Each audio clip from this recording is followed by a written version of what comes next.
سلااوتان لێبێت ئەم کاتتان باش فەرمونون لەگەڵ ڕەوشی کەشواوای هەرێمی کوردستان و وڵاتانی دراوسێ و وڵاتانی جیهان جاوجاوەرە باکەمان هەرماوە کەچی خەڵک لێی لە منەکە ئێبرا وردە وردە نامێنێ ئیشەڵڵا گلەیەکان زۆرن برادرانی ئەوروپاش بە هەمان شێوە کەوتنەوە گلێ و گازندا ئالاساس دەسیسەیەکی منیتیایە بەفریان بۆ نابارێت دە بە کەلامی لەلا پەیوەندی بەمنەوە نییە ئیشەڵا محاولەیەکی یەکەم بزانم خۆ پێغەمبەر ڕەحم بە هەموو لایەکمان بکە دەسەڵات نییە بڵێنچی ئێمە لە ڕۆژان ڕابردووە ئاماژەمان نابوو بە کاریگەری شەپۆلێکی باکووری هەرێمی کوردستانیەتە ناوچەکانمان ئەبێ بەرشەبا لە ناوچەکانمان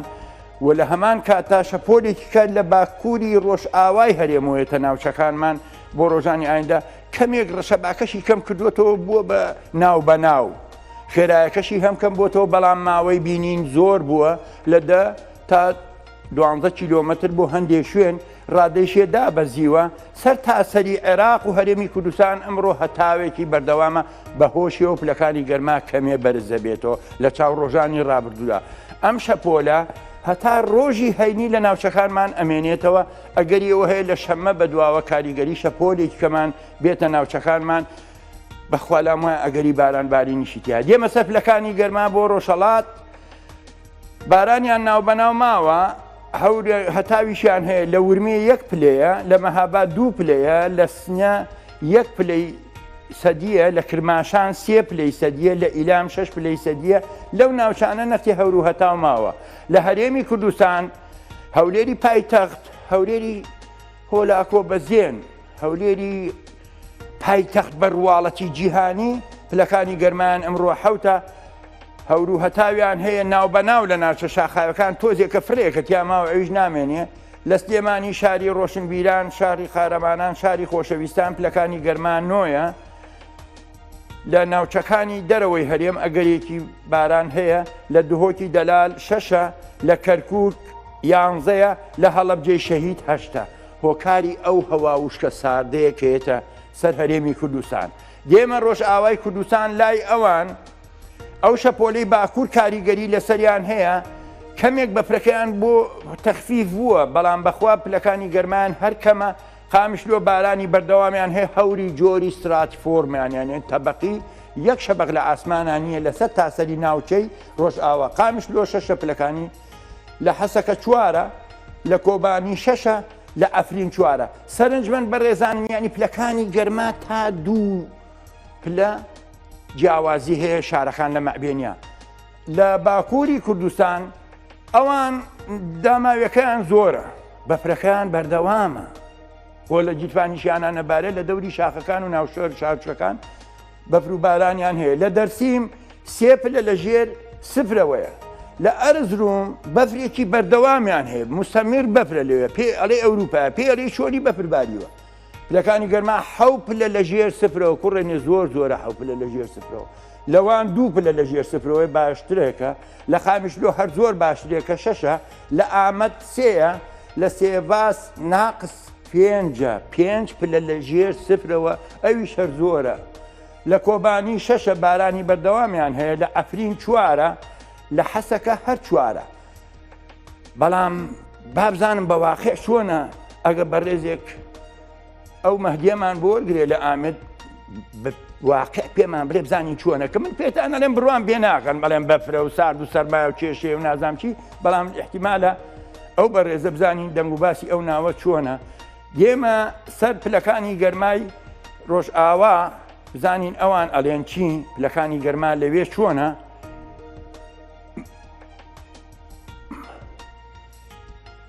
پێم خۆشە وەکو بە بەڕێستانم وت بزانم مەهدی وەرەگرین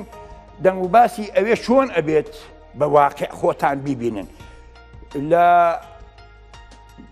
ئەبزان ئەگە بتوانن لەگەڵ ئەو کاک مەهدیە ئەو بەڕێزە قسە بکەین مەهدی دەنگزاپە بزانین مەهدیمان بۆ وەرەگرن بەڕێزینە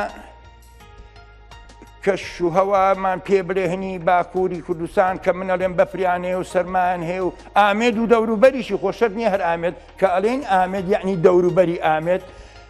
ئەگەر ئەو مەهدی پێمان بڵێ کەش و هەوای ئەوێ چۆنە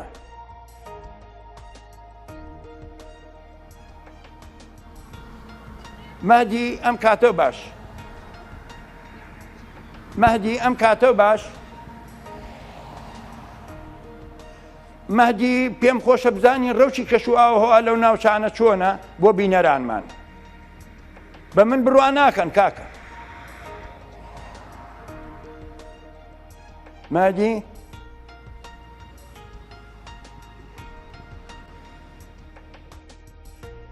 واللهی کەشوهەوای ئەو تورکیایەک و باسم کرد هیچ جیاوازی نییە لەگەڵ ئەوروپا بەشێکە لە ئەوروپا لە تورکیاش بەڵام پێم خۆش بوو ئەو بەڕێزەم مان بۆ بیرای بزانین ڕەوشی کەشوئاوەهەوا لە باکوور چۆنە سەبارەت بە ئەو ناوچانەی کە ئاماژەم پێکرد بۆ عێراق سەر تاسەری هەتاوە پلەکانی گەرماش بەرز بۆتەوە لە ئاستی 10 تا 16 پلە تۆمارەگرێت لە ناوەڕاستی عێراق لە 14 بۆ 20 تۆمارەکرێت لە باشووری عێراق لە 20 تا 22شیان هەیە پلەکانی گەرمایان زۆرە ئەم شەپۆلەی کە ئێستا باسم پێوە کرد لە کاتی باران بارین سەبارەت بەوەی کە ئێمە ناوچەکانمان ئەلحەمدولیلا دڵخۆشین بەوەی ڕێژەی باران بارینی پێویستدا باریەوە بۆ سەر تاسەری ناوچەکانی هەرێمی کوردستان ناوچە گەرمیانیەکانمان کێشەمان نییە بارانی پێویستیان بۆ داباریوە پەڵەی داوە لە ناوچە شاخاوەکان بە ژێوەسێکە ئەو ئاوی سەر زەوی ژێر زەوی لە هەمان کاتە بەڵام بەخوا بە سەبارەت بە تورکیا مەهدی نێتە سەرهێڵ من لی نازانم بە تەواوی چونکە مەهدی لای مەهدی پەیامنێری ڕوودا و لە ئامەد لەگەڵمانە بزانین ڕەوشی کەشوئاوەهەوای ئەوێ چۆنە باکووری کوردستان پێمان بڵێ بزانین من بە هاوڵاتیانە لێم سارد و سەرما و بەفرباری و بەڵام بڕخوا بڕوان پێ ناکەن و بەخۆم بڕوان ناکەن جامەدی تۆ گەر بیتە لام قسەم بۆ بکەی زۆر چاکترێکە بۆ ئەوەی تێ بگەن بەڵێ ئەمە ڕەوشی کەشوئاوەهەوایە تەوا بە سەبارەت بە ئەو بەڵێ باکووری کوردستانی بێگومان باکووری کوردستانی بێگومان نەخشەیەکی مەزنە یعنی لە ئالیەکی بەهارە و لە ئالیەکی زڤستانە ji ber du celebên wî hene yani du erdnîgariyên cuda ne weke bijin serhede û bin xete li serhedê yani bû nimûne Erzurum, Wan û Bedlîs û Mûş sermayekî zêde heye li wê derê lê li Amed û Mêrdîn û Batmanê heta bigê Çiyay Kurminc yani bigê jê Hatay li vê derê bi rastî hewa li ser destên normalê diye demsalê em dikarin lê zêdekin ku niha li bajarê Amedê bû nimûne îro germahî herî zêde dertê ser çardeya bi şev gelekî sermaye em dikarin bêjin li tevahiya Bakurê Kurdistanê niha saî heye yani baran û berf te nîne heta berî sê roja jî barîna berfê li serhedê li hêla serhedê li cihên bilind gelek zêde bû baran hebû li bajarê êlihê li bajarê Şirnexê li bajarê Mêrdînê li bajarê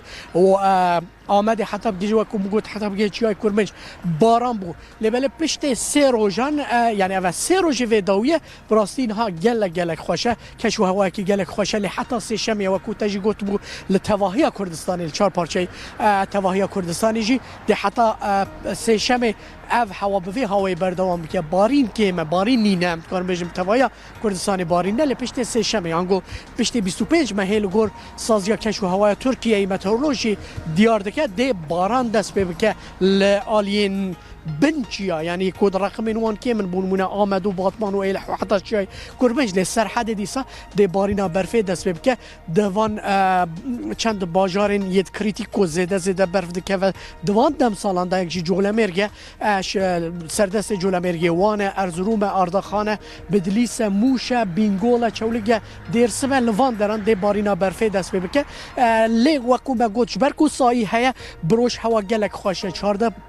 پلیا باجاری آمده افرو صبح 16 درجه لی بشف اف پلیا گرمه داد که بن صفره جارنا صفر دبن صفره دا 2 درجه جارنا 3 درجه بدوش بسیار آمده محمد دامه باجاری سرحد جی وانه ام باجاری سرکه کو 9 درجه هر زیده هر کیم جی اکسی ششه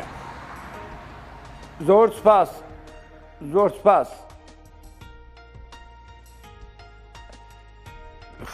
خۆشەویستان سەبارەت بە باشووری ویلایەتی ئەمریکا و کالیفۆرنەوە ئەمانە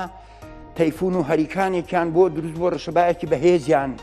هەیە بە هۆشیەوە داری لە بنا دەرهێناوە تومبیلی بە ئاسمانە بردووە